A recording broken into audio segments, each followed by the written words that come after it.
Good morning. Welcome to 3-Minute Manna. Yesterday we talked about Israel as they crossed the Jordan River and talked about some of the things they did. And if you haven't seen that episode, I would encourage you to do that. But as they were victorious over Jericho, in Joshua chapter 7 and verse 1, we read about some trouble, some very serious trouble that they run into. In Joshua 7 at verse 1, it says, "But the children of Israel committed a trespass regarding the accursed things, for Achan," and it talks about his family some, but then it says, "Achan took of the accursed things. So the anger of the Lord burned against the children of Israel." Achan fulfilled his desire. He fulfilled his lust, and he took something that did not belong to him. He sinned, and he tried to hide it. And because he tried to hide his sin, because he sinned and tried to deceive the congregation and the Lord, he condemned himself. But not only did he condemn himself, he condemned his family along with him. But not only did he condemn his family along with him, 36 men, if we read the account, 36 men died because of Achan's sin.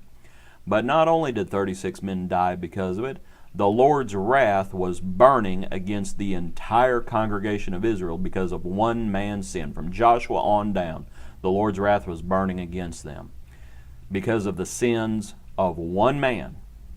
That is how strong fellowship is. If we have fellowship with sin, a little leaven leavens the whole lump. We might think about what Achan had done. Had Achan crossed through the Jordan River on dry ground? Yes.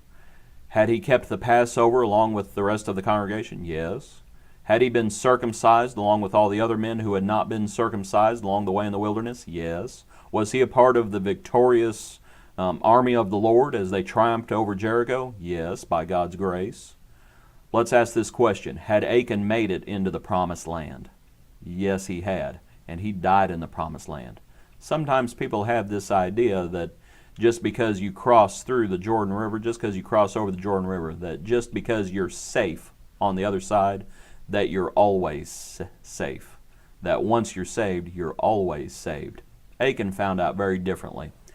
All of Israel, the congregation, they would stone him. They would stone him and his family to death, is what would happen. Verse 26, "Then they raised over him a great heap of stones," still there to this day. There were 2 heaps of stones real quickly as they crossed over the Jordan. Remember, we talked about the memorial stones yesterday.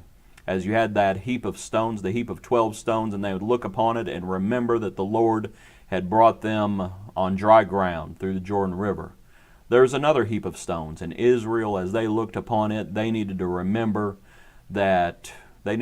how serious sin was. And they needed to remember, and they needed to devote themselves to being pure, to turning from their sins, to repenting of their sins before it was too late. Achan and his family paid the price because someone tried to hide sin. We cannot hide sin. We can't hide sin from our families. We can't hide sin from the church, and we surely can't hide sin from God. He knows what we do. We better repent before it is too late. Hope you've enjoyed this study today. Hope you have a good day. God bless you. Be a blessing to someone else today. We hope to see you tomorrow morning. Thanks for studying with us.